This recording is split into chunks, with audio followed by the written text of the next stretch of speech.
Hi, good evening po. Pwede ko po matanong kung anong pangalan nyo? Jessa, Rafael po. Pwede ko ba matanong sa inyo, magkaano-ano po kayo? magjowa?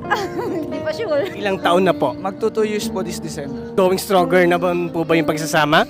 Strong naman. Parang nag-iisip ka ma'am na isasagot. Describe mo si sir in one word. Forever!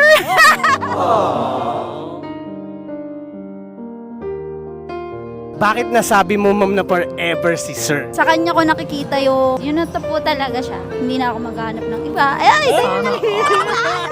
Kilig ako dala.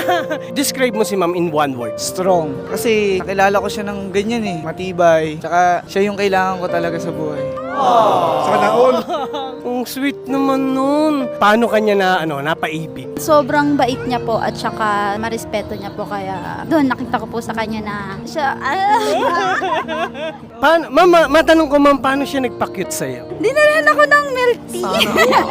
Sir, matanong ko, ikaw, ano bang nakita mo kay ma'am? Nalabat first sight ka ba sa kanya? Nalabat first sight po ako nung nagkasabay po kami sa CR. Ay, syempre maghiwalay kayo na sir ha?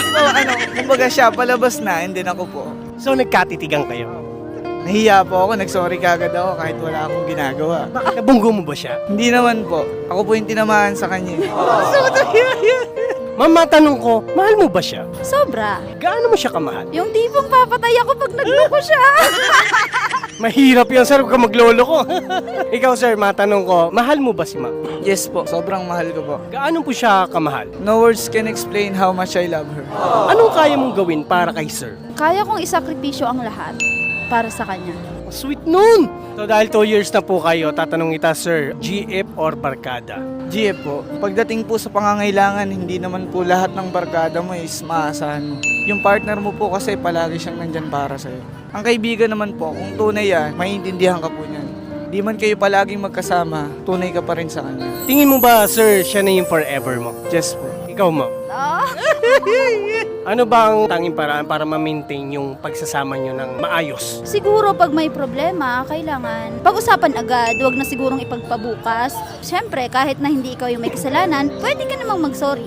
Siyempre, matuto tayong magpakumbaba. Pag mahal mo isang tao, huwag mong hayaan na pride ang manghibabaw sa'yo at galit. Kung mahal mo talaga siya, matuto ka rin magpakumbaba. If ever na mag-cheat si sir, magiging okay ba to sa'yo? Siyempre hindi. Pero since mahal ko siya, ayoko naman na masira yung relasyon namin dahil lang sa isang pagkakamali lang. So patatawarin ko pa rin siya. Kung nagkamali si sir, bibigyan mo siya ng second chance. Opo, kasi ayoko mawala siya sa akin. Pero sa tingin mo siya na yung forever mo talaga. Sa tingin ko po, opo.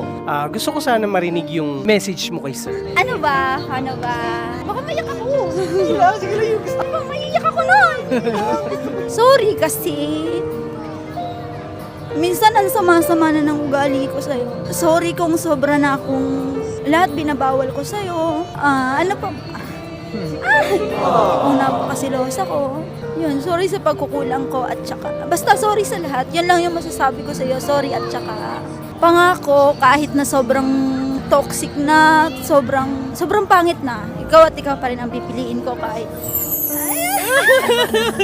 Nagpapasalamat ako sa lahat, asawa, kasi ikaw yung binigay sa akin ni Lord. Wala na ako ibang mahihiling eh. Kompleto ka na. Hindi ka man perpekto, pero ikaw talaga yung para sa akin. I love you. Sa totoo lang, alam niya, hindi talaga ako nagpa-promise. But I will make sure mamahalin ko siya hanggang doon. Magiging tapat ako bawat oras na magkasama tayo. Sa katulad nyo, ano yung gusto nyo masabi sa ibang tao para kapulutan ng aral, yung going stronger yung pagsasama? Sasabi ko lang naman kasi ako nakikinig lang ako sa kanya at wag na lang natin gawin yung mga hindi nila magugustuhan. Nang sa ganon, malesin yung away. Give and take din, maganda rin yun. Isa rin yung sa nakakapagpatibay sa akin.